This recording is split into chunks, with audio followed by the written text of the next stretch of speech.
कि बहुत से ऐसे संप्रदाय भी हैं जो कहते हैं कि शिवलिंग को घर से बाहर निकाल दो तभी सुख समृद्धि घर में आएगी। उन सभी को यह चरित्र जरूर सुनना चाहिए, पढ़ना चाहिए। इस चरित्र से कितनी अच्छी कथा निकल करके आई, कितना सुंदर इतिहास निकल करके आया कि स्वयं नारायण भगवान इस मृत्यु लोक में जिस शिवलिंग की प्रतिष्ठा करते हैं, राम जी के स्वरूप में आगे चरित्र सुनेंगे रामेश्वर, और स्वयं नर नारायण अवतार में स्वयं भगवान नारायण के द्वारा केदारेश्वर भगवान की प्रतिष्ठा। ऐसे भगवान राम के भक्त अथवा ऐसे भगवान नारायण के भक्त जो अपने आप को वैष्णव कहते हैं और उनके गुरुजनों के द्वारा जो यह दिशा निर्देश प्राप्त होता है कि आप शिवलिंग को बाहर निकालो, तो उन भक्तों को और उन महापुरुषों को इन चरित्रों पर जरा दृष्टि डालना चाहिए, अवलोकन करना चाहिए कि अगर आप इनके घर से बाहर निकालते हो तो जो आपके आराध्य हैं उनके हृदय से भी भगवान शिव को बाहर निकाल कर दिखाओ। नारायण भगवान के हृदय से भगवान शिव की महिमा को निकाल करके दिखाओ। भगवान श्री राम के हृदय से भगवान श्री रामेश्वर के चरित्र को, उनके स्वरूप को निकाल करके दिखाओ, तभी आप अपने भक्तों के घरों से भगवान शिव के स्वरूपों को बाहर निकालने के अधिकारी हो सकते हो। उससे पहले ने इस प्रकार से केदारेश्वर की महिमा को सूत जी महाराज ने सुनाया।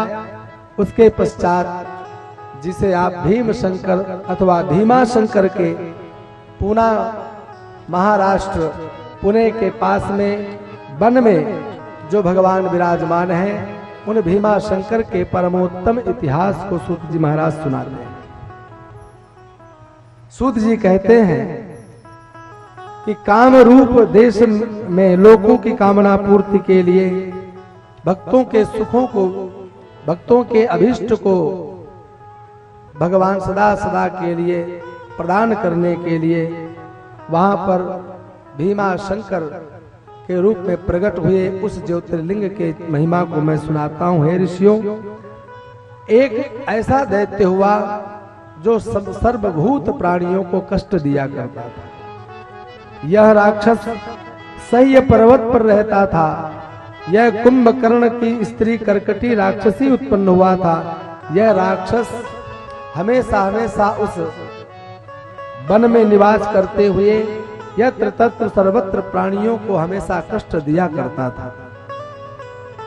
एक दिन वह भीम अपनी मां के पास बोला, मां, मैं तुम्हें ही आज तक जानता आया हूं, मेरे उत्पादक का नाम आज तक आपने नहीं बताया है, कृपा करके बताइए कि मेरे पिता कौन है। तब आज कर्कटी राक्षसी बताती है कि एक बार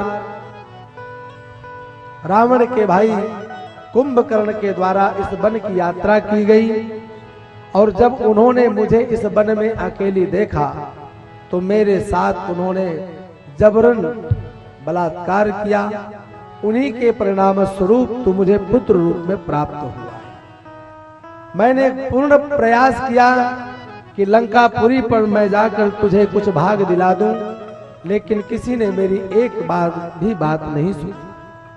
तब से मैं ही तेरा लालन पालन कर रही हूं, मैं ही तेरी मां और मैं ही तेरा पिता, तू मेरा पुत्र है।